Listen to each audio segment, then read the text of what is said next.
ಹೆಜ್ಜೆ ಮೇಲೊಂದೆಜ್ಜೆಯ ನಿಕ್ಕುತ್ತ ಗೆಜ್ಜೆಯ ಕಾಲಿನ ನಾದವ ತೋರುದ ಸಜ್ಜನ ಸಾಧು ಪೂಜೆಯ ವೇಳೆಗೆ ಮಜ್ಜಿಗೆಯೊಳಗಿನ ಬೆಣ್ಣೆಯಂತೆ ಭಾಗ್ಯದ ಲಕ್ಷ್ಮೀ ಬಾರಮ್ಮ.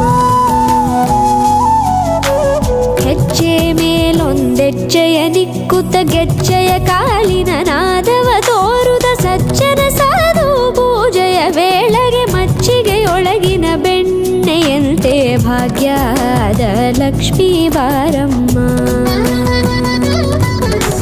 ಕನಕವೃಷ್ಟಿ ಕರೆಯುತ್ತ ಬಾರೆ ಮನಕೆ ಮಾನವ ಸಿದ್ಧಿಯ ತೋರೆ ದಿನಕರ ಕೋಟಿ ತೇಜದಿ ಹೊಳೆಯುವ ಜನಕರಾಯನ ಕುಮಾರಿ ಬೇಗ ಭಾಗ್ಯದ ಲಕ್ಷ್ಮೀ ಬಾರಮ್ಮ.